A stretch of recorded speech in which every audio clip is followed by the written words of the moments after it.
Depois que Abraão atendeu a ordem do Senhor em Gênesis 12, saiu da terra de Harã. Algum tempo depois, eu não sei, não pesquisei, talvez se pesquisar eu encontro. Eu não sei precisar, se uma semana, 10 dias, um mês, um ano, não sei. Não importa. Algum tempo depois, Deus se encontrou com Abraão novamente. E Deus disse para Abraão: Abraão, erga os teus olhos, no capítulo 13, no versículo 14. Erga os olhos e olhe de onde você está. É aqui que eu quero falar com vocês na palavra de Deus hoje. Vamos orar. Pai, nos ajude a termos o espírito da revelação da Tua palavra, para que esse espírito venha trazer a nós a praticidade dela para os dias de hoje e para a nossa particularidade de vida, na situação que cada um de nós está vivendo. Que possamos receber essa revelação, que é aquela dada na inspiração, que é aquela que faz com que a Tua palavra seja atual. Não apenas um livro de história do passado de uma cultura distante, mas aquela que traz para nós revelação para o nosso dia a dia, para a nossa vida prática neste mundo e para a nossa eternidade. Abre os nossos entendimentos, liberta de qualquer tipo de opressão, de preocupação, que tem por objetivo nos impedir de ter a atenção necessária para receber o que a Tua palavra traz para nós de revelação. Eu lhe peço, Pai, em nome de Jesus o Senhor. Amém. Podem tomar o seu lugar.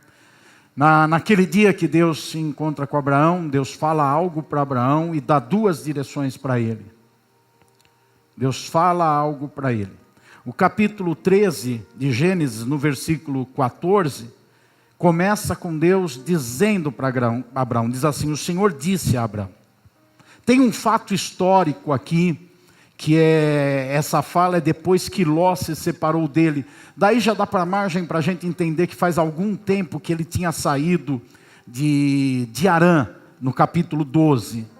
Porque quando ele saiu de Harã, ele levou consigo, diz o texto, o seu sobrinho Ló. Ló foi com ele, versículo 4 do capítulo 12. E depois Ló enriqueceu e ele enriqueceu. E ninguém enriquece da noite para o dia. Cresceram os rebanhos deles. E os rebanhos começaram a ficar muito grandes. E eles já não tinham como ficar juntos no mesmo espaço, porque os rebanhos estavam grandes. Então vá percebendo que há um tempo considerável entre o começo do capítulo 12, o fato histórico ali, e esse meio do capítulo 13, o fato histórico aqui. E depois que Ló se separou dele, porque Abraão chegou um momento e disse para Ló: Ló, não podemos ficar juntos, está tendo confusão dos teus pastores, dos teus empregados com os meus. Veja como o negócio dos dois cresceram. Então você vai para uma parte, eu vou para outra, para a gente continuar desenvolvendo, crescendo e evitar os problemas que estão tendo com as nossas empresas, com os nossos negócios. E Ló vai para um lado e Abraão vai para outro. É aqui o momento histórico que o Senhor aparece a Abraão e diz para Abraão: Abraão, erga os olhos. Erga os olhos. Erga os olhos. Aqui está um primeiro fato importante e prático para a sua vida e para a minha. Se a gente na caminhada da obediência ao Senhor, devido às coisas que vão acontecendo na nossa vida, e todos nós temos particularidades. Eu prego sempre aqui desse altar, ou em outro que eu esteja, na consciência de que cada pessoa que está ali sentada, me dando atenção, é uma pessoa que tem uma vida particular e que tem seus dilemas nessa vida particular. Eu nunca sei para quem eu estou pregando. Eu posso estar pregando para uma mulher ou para um homem que está entrando num processo de luto, ou que está entrando num processo de separação, ou para um empresário que está entrando numa falência. Eu posso estar pregando para alguém que está pensando no suicídio. Eu posso estar pregando para uma pessoa que, devido aos seus conflitos, está pensando em desistir. Eu nunca sei para quem eu estou pregando. Mas eu prego sempre na consciência de que eu estou falando com pessoas que têm vidas diferentes, que têm situações diferentes, porque na trajetória da nossa vida vão acontecendo coisas. Estou certo ou não estou, gente? Vão acontecendo algumas coisas boas e vão acontecendo algumas coisas ruins. Na trajetória da nossa vida vão acontecendo coisas variadas, coisas diversas. Às vezes somos pegos por algum fato que nunca esperávamos que poderia ter acontecido com a gente. A gente nunca está preparado para um diagnóstico médico negativo ao ponto de teus dias estão contados. E agora você está com uma doença e a partir de hoje você vai conviver com essa doença. Você que tinha plena saúde, você que estava bem. Então, são situações diversas que vão acontecendo na vida da gente, que tendem a mexer com a nossa cabeça, com o nosso coração, com as nossas emoções, com nossos sentimentos, com o nosso pensamento, tendem a movimentar a forma como nós falamos, como nós agimos, as decisões que nós tomamos. São situações que vão acontecendo na nossa vida e que vão tendo impacto na nossa vida, que vão mexendo com a gente. Todo mundo aqui já teve, eu acredito, já teve momentos na sua vida que de repente pensou assim: puxa, a semana passada estava tudo diferente. Silvano, Francisco está por aí, hoje ele não pôde vir, quando ele ficou doente daquela forma, volta nessa história uma semana antes dele ficar doente, volta um dia antes dele ficar doente, volta naquela, se eu não me engano, festa dos estados que ele estava fazendo churrasquinho aqui, antes de passar por meses de internação e até hoje já anos com situações que ainda tem algum reflexo na vida dele. Quando é que podia imaginar isso? Eu citei um caso ali, conhecido de toda a igreja, mas tantas situações que vão afetando com a nossa vida, que vão mexendo com a gente. Eu já vi nesses anos todos pastoreando aqui, empresários de sucesso de repente falirem. Gente que vivia de uma forma muito boa, financeiramente falando, e passando de ganhando sei lá quanto, uma quantia grande de dinheiro por mês, passaram a viver ganhando uma situação muito pequena financeiramente falando. São tantas as situações que vão acontecendo na nossa vida. A questão é, depois de algum tempo, como é que nós estamos? Abraão estava de cabeça baixa.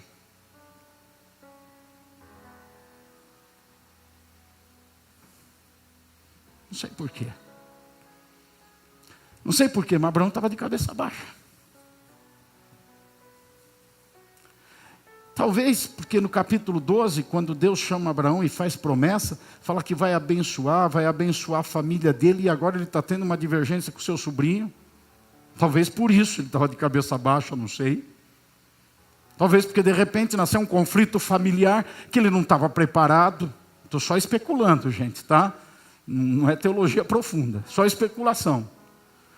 Talvez ele teve um problema com seu sobrinho, e seu sobrinho era muito afeto a ele, muito querido para ele, evidentemente, porque quando Deus fala, sai da tua parentela, vai para um lugar que eu vou te mostrar, ele leva quem? O sobrinho. Então aquele sobrinho era da parentela, mas ele decidiu levar porque era alguém importante para ele, ele não deixou para trás, ele quis carregar o sobrinho. Não sei se ele era o responsável, como que é, quando não é o pai e mãe, é o padrinho, tutor, o responsável pelo seu sobrinho, não sei, mas ele leva o seu sobrinho e agora ele tem algum tipo de situação, que eu já citei para vocês, que gera um conflito, e ele fala para o seu sobrinho, agora nós vamos ter que nos separar. Ele não se separou do seu sobrinho nem quando Deus falou, sai da tua parentela. Ele permaneceu com o seu sobrinho, levando o sobrinho junto, mas agora ele fala, nós temos que nos separar. Talvez isso fez ele abaixar a cabeça. Talvez na promessa que Deus faz no capítulo 12, Deus fala de dar um filho para ele. E especulando ainda, vamos pensar que agora, o tempo que ele saiu de Harã, e ele chega nessa situação que Deus vai falar com ele novamente, ele está de cabeça baixa, já se passaram alguns anos, já se passaram 2 anos, 5 anos, 10 anos, 15 anos, não sei, ele demorou algum tempo para enriquecer, para crescer o rebanho, para ele e o seu sobrinho chegarem nesse ponto de se separarem, passaram alguns anos, e cadê o menino? E cadê o descendente? E cadê o filho? E ele talvez está vivendo um conflito interior, um conflito emocional no sentido de pensar, poxa, ainda não aconteceu, eu continuo sem ter um descendente. Irmãos, ter filho naquela época, naquela cultura, vocês sabem disso, era algo muito, muito mais importante do que hoje, representava muito mais do que só ter uma criança, um bebê para brincar com ele, representava descendência, representava herança, representava um nome perpetuado na terra, representava status, posição diante dos outros povos, das outras famílias. Era uma série de coisas que na nossa cultura americana, na nossa cultura ocidental, a gente não entende bem isso. Mas naquela cultura e naquela época era muito forte. E talvez passaram-se muitos anos, e cadê o filho? Talvez por isso ele abaixou a cabeça. Talvez por isso, quando Deus vai se encontrar com ele, ele está de cabeça baixa. E é impossível baixar a cabeça e não baixar os olhos, né? Por isso Deus fala para ele, erga os teus olhos.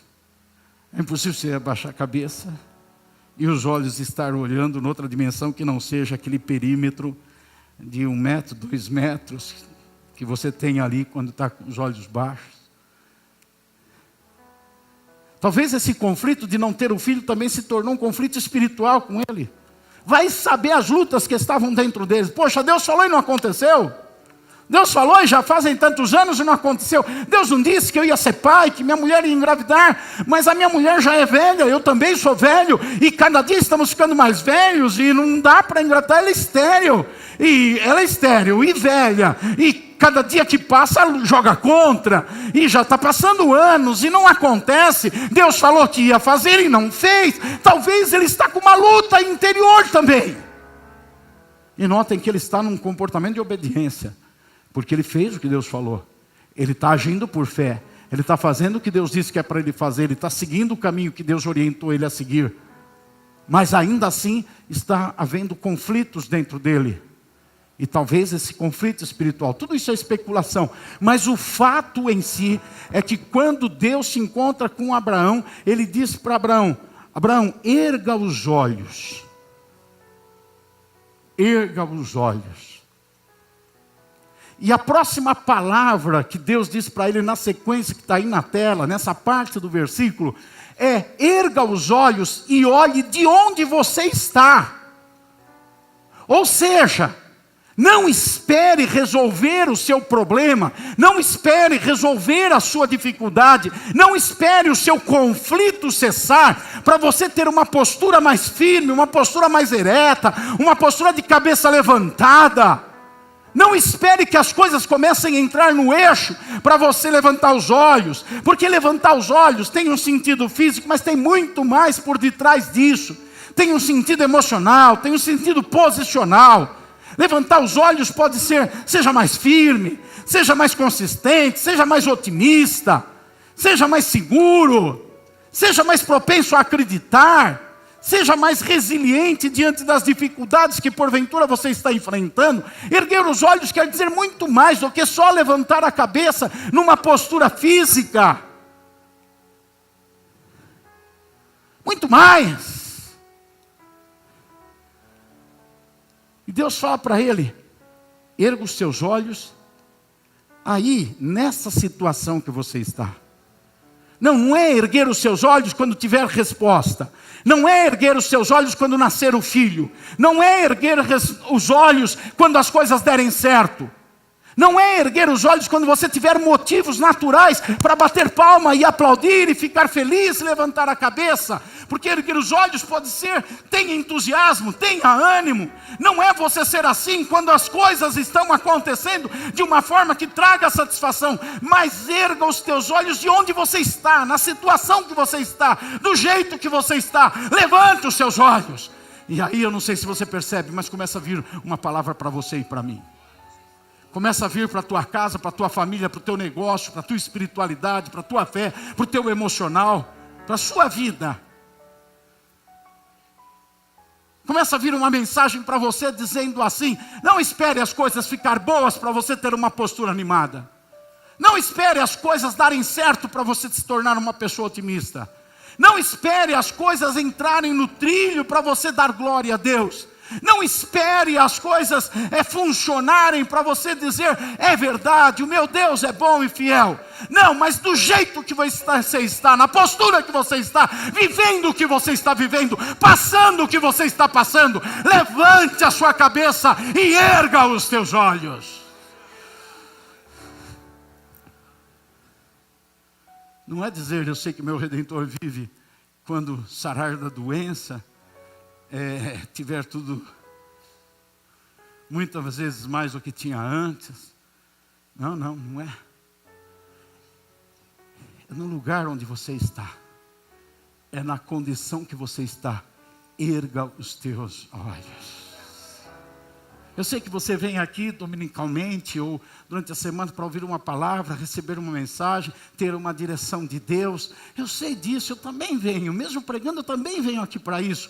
A gente vem aqui para receber isso, mas eu quero te dizer que hoje tem um tempero a mais para a tua vida, tem algo mais para a tua vida, e o algo mais é você ficar com essa mensagem na tua mente e no teu coração. Não espere as coisas dar certo para levantar a tua cabeça e para erguer os teus olhos. Já erga os teus olhos agora, mediante o que Deus já falou a teu respeito.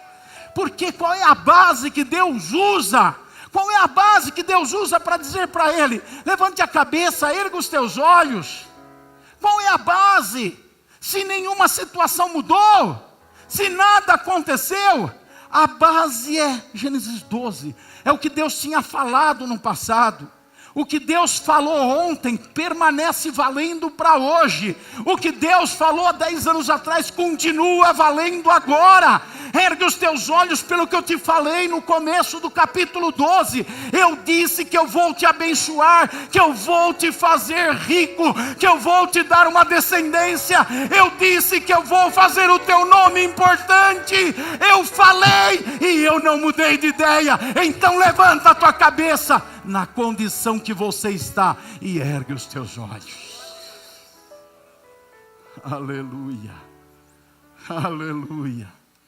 Não, irmão, não, irmã, não seja aquela pessoa conhecida porque está com cara de abatimento. Estou assistindo um dorama com a Leonor, e no dorama tem uns atores lá que tem umas caras de misericórdia. Não sei quem assiste dorama, tem uns atores que quanto vezes... Falei para ela, foi ontem, né? Falei, mas só tem cara de misericórdia. Você olha para a pessoa, parece que ela está dizendo misericórdia. Aqueles artistas do dorama precisam ouvir essa mensagem. Precisam ouvir Deus falando para eles, ergue os teus olhos. Não seja essa pessoa que as coisas da vida vão te marcando a ponto de você ficar assim. Mas o ficar assim, por favor me entenda, não estou me referindo a uma postura física simplesmente, mas o que isso representa?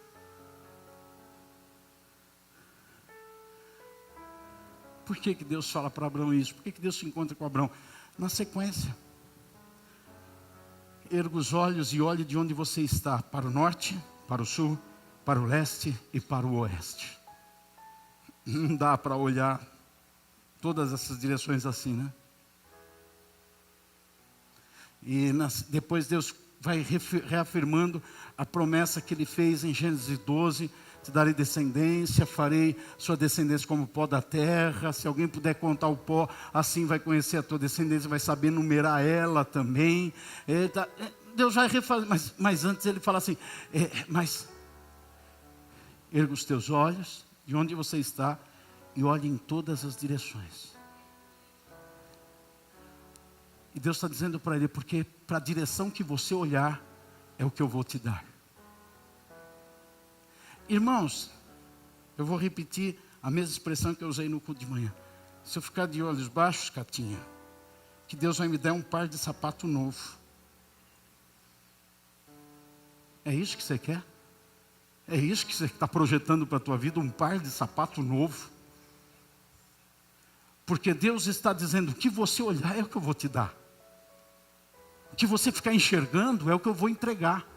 Mais do que o que eu vou entregar, é o que você vai construir. Porque os nossos olhos constroem. Os nossos olhos fazem acontecer. É por isso que Davi, no Salmo 101, versículo 3, ele diz: eu não colocarei coisa má diante dos meus olhos. Ele entende uma lei espiritual que Jesus, no Novo Testamento, vai ensinar sobre ela, e ele não tinha essa revelação do Novo Testamento, mas ele entende uma lei espiritual que Jesus ensina no capítulo número 6 de Mateus, versículos 22 a 24. Quando você olha Mateus 6, 22 a 24, não é 1:22, é 6, 22 a 24, você vê primeiro, no versículo 22, que Jesus ele começa com constatação: os olhos são como uma lâmpada que ilumina todo o corpo. Então os olhos, eles trazem uma luz para dentro. É uma lâmpada que internaliza na gente. Então o que os nossos olhos estão vendo, vai entrando dentro da gente.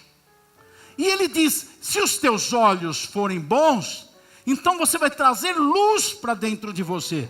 No versículo 23 ele faz o contraponto, ele diz: mas se os seus olhos forem maus, vai trazer trevas para dentro de você. Então, mediante a forma como nós estamos olhando as coisas, a maneira como nós estamos vendo, nós estamos trazendo luz ou trazendo trevas para dentro da gente. Esse é o princípio que Jesus ensina e que Deus vai tratar com Abraão, e aplica esse princípio dizendo: Abraão, se você ficar olhando, eu te prometi te dar nações, eu te prometi descendência abençoada, eu te prometi projeção, mas se você ficar olhando para baixo, você vai ganhar sapato novo. Agora, se você olhar na direção norte, sul, leste, oeste, é essa direção que você vai ver os horizontes abertos, e eu vou te dar os horizontes, eu vou te dar coisas maiores, mais longes, que você ainda não sabe, eu vou te entregar, mas depende dos teus olhos. Nós temos uma tendência muito grande de nos entregarmos aos conflitos da vida, às situações e às circunstâncias, e focarmos os nossos olhos nas coisas que estão acontecendo. Em nenhum momento a Bíblia diz que nossas ações e reações devem estar focadas nas coisas que estão acontecendo, mas a Bíblia enfatiza que nós devemos agir e reagir mediante as palavras que nos foram ditas, porque as palavras trouxeram fé, e o justo vai viver da fé. Então aquelas palavras que foram ditas fizeram em nós nascer a fé, e aí nós temos que agir e reagir mediante a fé, e não mediante o que está acontecendo. O versículo 24, Jesus fala a consequência. Ele diz: ninguém pode servir a dois senhores. Vai odiar um, amar o outro. Vai servir a um e não vai servir ao outro. O que ele está dizendo?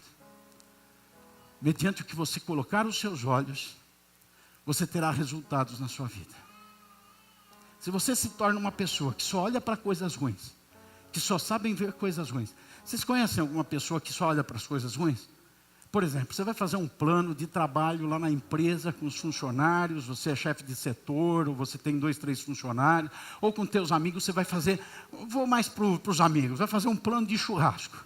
Fim de semana vamos sair, fazer um piquenique, fazer um churrasco, vamos para o clube, e tem aquele que levanta a mão e fala assim: mas e se chover? Nós vamos ter um momento bacana, gostoso, e outro fala: e se tiver abelha lá? Você já teve aquela pessoa que ela está sempre olhando um aspecto negativo, ela olha para o outro só com um olhar crítico, ela só sabe ver as coisas ruins, o que ela está fazendo? Ela está trazendo trevas para dentro dela. Ela pensa que enquanto ela está falando da situação num aspecto negativo, enquanto ela está falando da pessoa num aspecto negativo, ela está só vendo a realidade dos fatos, mas ela não entende que na lei espiritual, ela está trazendo isso para dentro dela. Os olhos são uma lâmpada para o corpo, ela está produzindo isso dentro dela. Agora, se ela olhar com olhos positivos, olhos bons, ela vai trazer luz. Então Deus fala para Abraão: Abraão, erga os olhos, porque se você ficar, estou parafraseando, olhando para o chão, você só vai ter o que essa areia da terra que você está vendo pode representar para você. Agora, se você levantar a cabeça e erguer os olhos, você vai ver todo o horizonte. E foi isso que eu prometi para você. Deus prometeu para você algo que os olhos baixos não vão te permitir enxergar. Deus te prometeu uma vida eterna. Deus te prometeu um nome de filho e de filha. Deus te prometeu um lugar eterno para viver com Ele. E Deus te prometeu para essa vida ser protegido, ser amado, ser cuidado, ser abençoado, ter uma vida debaixo do cuidado dEle. Se você baixar os olhos, você não vai ver nada disso. Se você levantar os olhos, você vai ver a glória de Deus se manifestar na sua vida.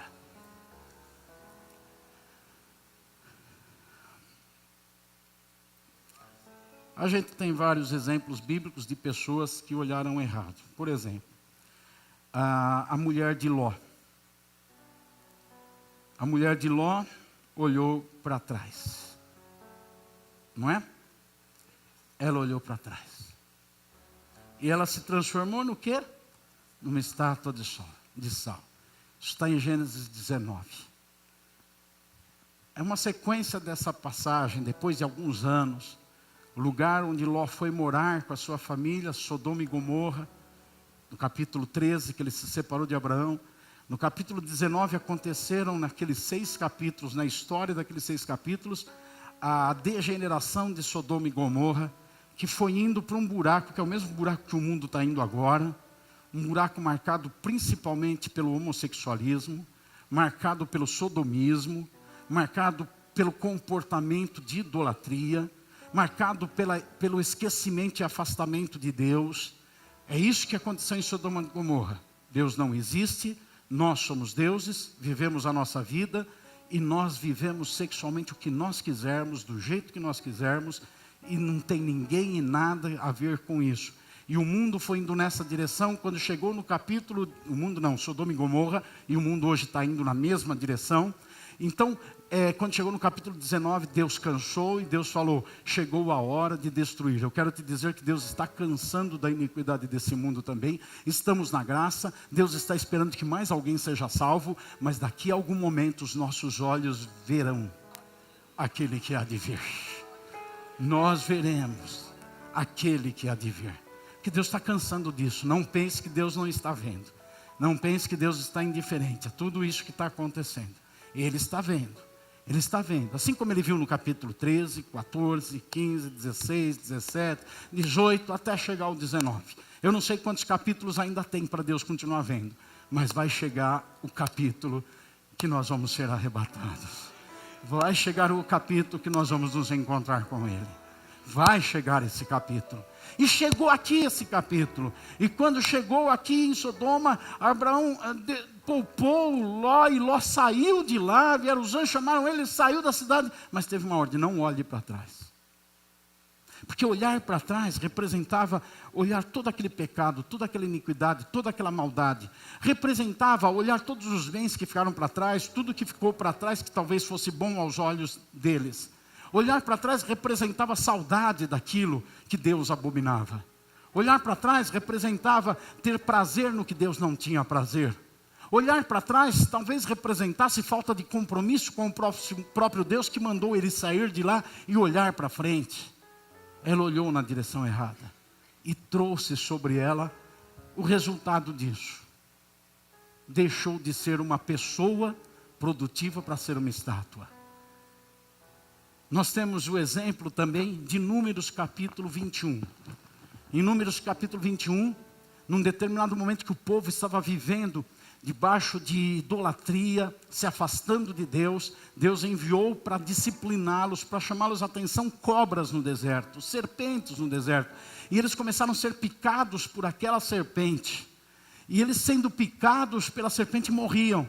E quando Moisés foi falar com Deus, Deus disse, tá bom, eu vou fazer o seguinte, você construa uma serpente de bronze, coloque numa vara e levante aquela serpente de bronze. Todos que for picado pela serpente que rasteja e olhar para a serpente de bronze, esse será curado e não morrer. Mas aquele que não olhar, esse morrerá. O que Deus está falando? Deus está falando, tem uma direção certa para olhar. Eu não vou entrar nos aspectos, por que serpente, por que bronze, por que levantar. Apenas no aspecto de olhar. Deus está falando, precisa ter humildade para você olhar na direção certa. Precisa ter humildade, porque você está com raiva da serpente, porque a serpente te picou e você está doente, mas você vai ter que olhar para a serpente. É alguma coisa desse tipo que Deus está fazendo.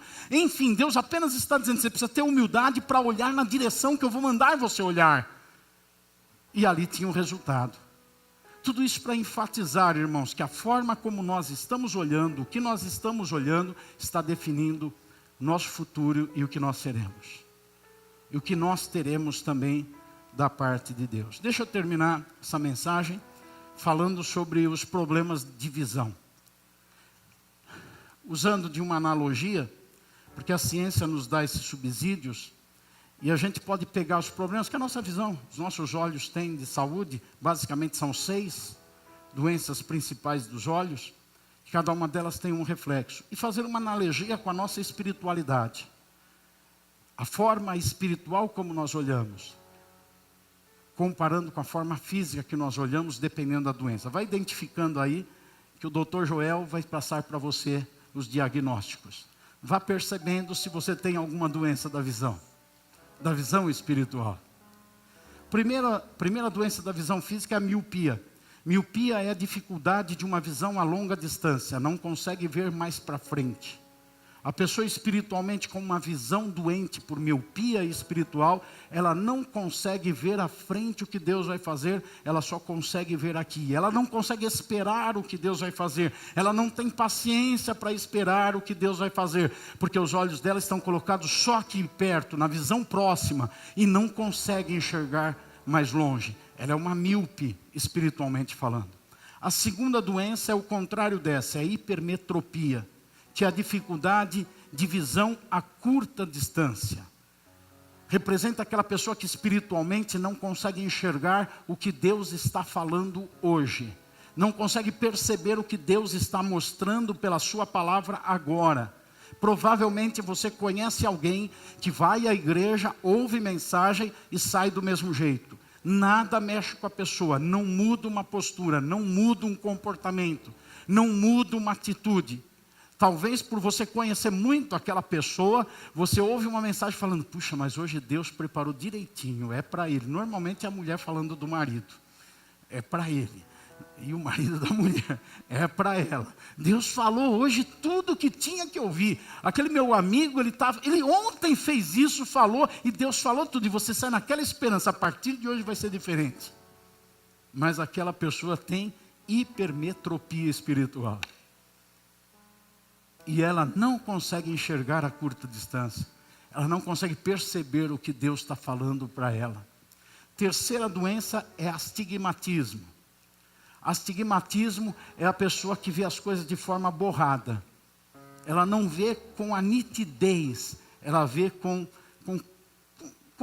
as curvas erradas, com a forma errada. A visão fica borrada para ela. São aqueles que distorcem o que Deus mostra, o que Deus fala. Deus fala uma coisa, mas eles entendem outra.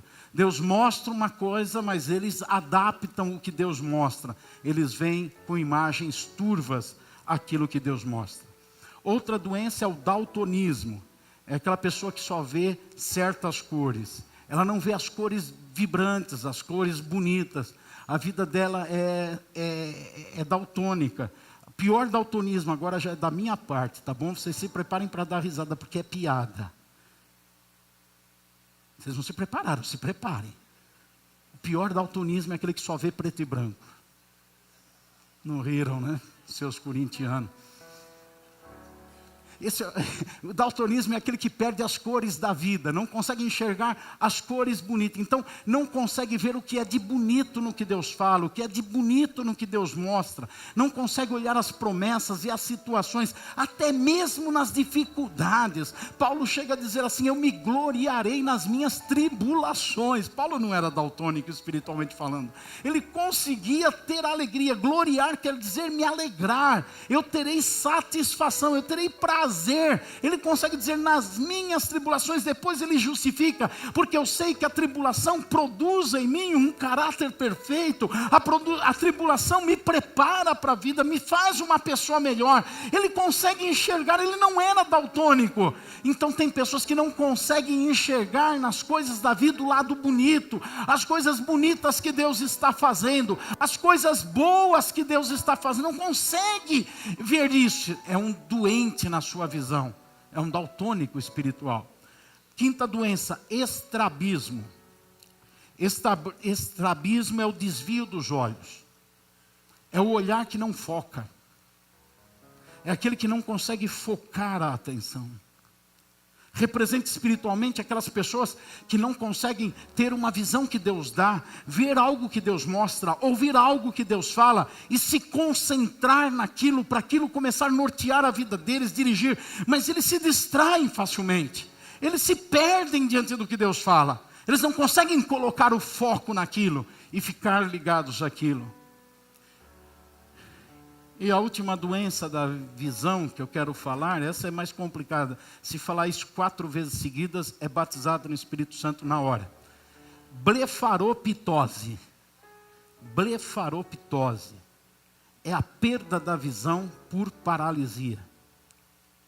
Quando as vias ópticas são paralisadas, atrofiadas, e a pessoa deixa de enxergar.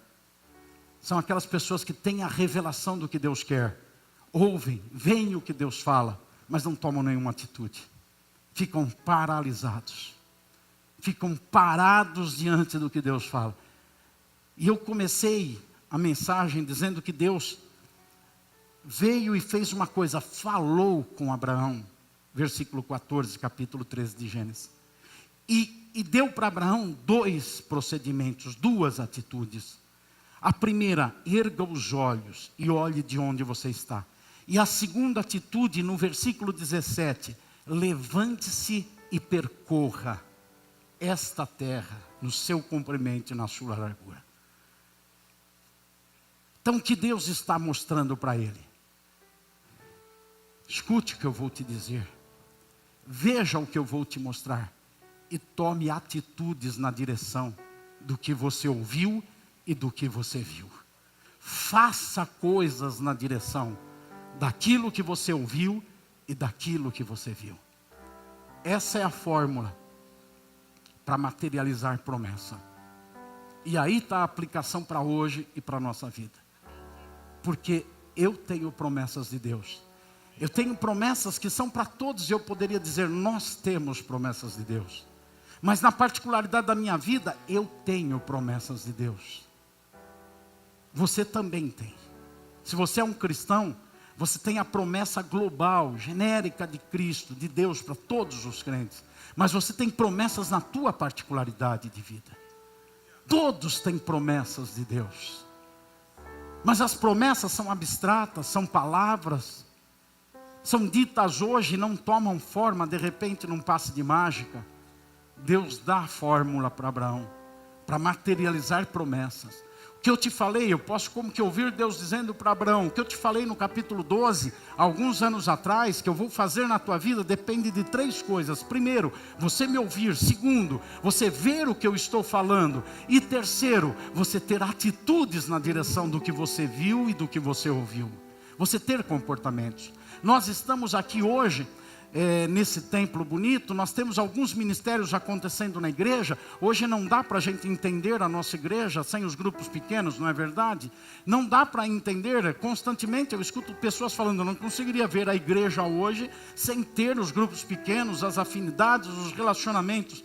Mas isso Eu vi num avião, voltando da Coreia do Sul, depois de participar de um congresso de avivamento missionário, depois de ouvir, eu vi num voo de 24 horas da Coreia do Sul, de Seul, para o Brasil, com a escala nos Estados Unidos, nesse tempo todo, 24 horas que eu quase não dormi, mas eu vim no avião, vendo esse templo quando ele não existia, vendo os ministérios que existem hoje quando eles não existiam. Porque promessa que Deus fala, que Deus dá quando Ele fala, depois a gente precisa visualizar aquilo, precisa enxergar aquilo, mas não basta, depois tem que ter atitudes. Em janeiro de 1996, 6 meses depois, eu estava reunindo a igreja com as poucas pessoas que tinham na igreja naquela época, e eu estava começando a falar, a mostrar o que vai fazer, como vai fazer, e viemos nesses 20 e poucos anos falando o que vai fazer, como vai fazer, e isso vai se materializando. Agora eu trago esse exemplo de igreja, de nós como igreja, para aplicar na tua vida, da mesma forma na tua vida. Deus falou com você, agora você precisa ver o que Deus falou com você, e precisa ter atitudes na direção do que Deus falou com você. Aí a promessa vai se materializar. Aleluia, aleluia, aleluia. Lá em Gênesis, o pecado entrou no mundo, e Deus fez uma promessa. Ele disse para a semente do homem: você pisará na cabeça de Satanás e esmagará a cabeça da serpente. A história veio, ver os profetas. Pai, o Filho e o Espírito Santo viram aquilo que foi dito de promessa. E ninguém podia executar. Ninguém podia ter atitudes para que aquilo que foi visto fosse materializado. Deus olhou do céu na terra e não viu um justo sequer. Não tinha ninguém que podia materializar, mas alguma coisa tinha que ser feita. Então o Verbo se fez carne e habitou entre nós. O próprio Deus tomou a forma humana, Jesus Cristo, que estava lá no Éden, que viu tudo aquilo, que ouviu tudo aquilo. Ele estava lá no Éden e ele falou: alguma coisa tem que ser feita. Eis-me aqui, eu vou. Ele tomou a forma de homem, veio em carne, teve atitudes.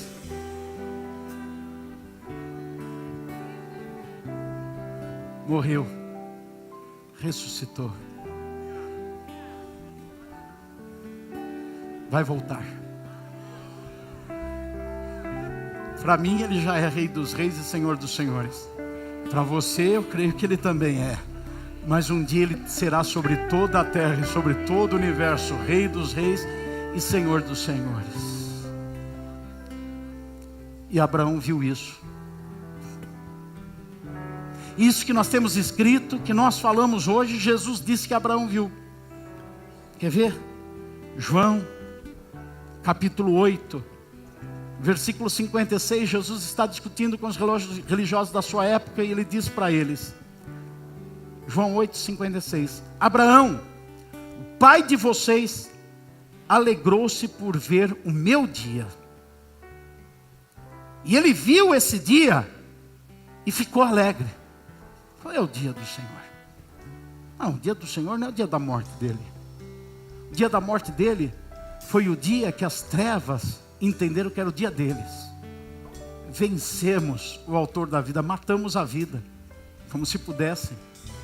As trevas olharam e falaram: esse é o nosso dia. Os discípulos ficaram de cabeça baixa. Ficaram. Se assustaram, se acovardaram, abaixaram a cabeça diante de tudo. E não fique criticando eles, porque se eu e você estivéssemos lá, era capaz de nós fazermos a mesma coisa. Baixar a cabeça, baixar os olhos.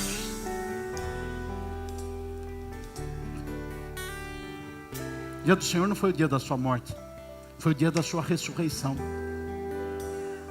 Por isso que a gente chama o domingo e diz que é o dia do Senhor. E Jesus disse: Abraão viu o meu dia. Ele viu o dia que eu pisei na cabeça da serpente. Ele viu. Ele não estava no Éden e ele não viveu nessa época que nós estamos, disse Jesus, mas mesmo assim ele viu o meu dia. E você? Você está vendo o dia do Senhor? De cabeça baixa ninguém vai ver, porque porque os discípulos estavam de cabeça baixa, e quando Jesus ressuscitou, foi falar com eles, eles estavam de cabeça baixa. E Jesus falou para eles: olha, vocês estão aí, eu estou usando outras palavras, de cabeça baixa, mas façam o seguinte, vão lá para Jerusalém, fiquem lá em Jerusalém, porque vai acontecer uma coisa, e quando acontecer essa coisa, vocês vão levantar a cabeça.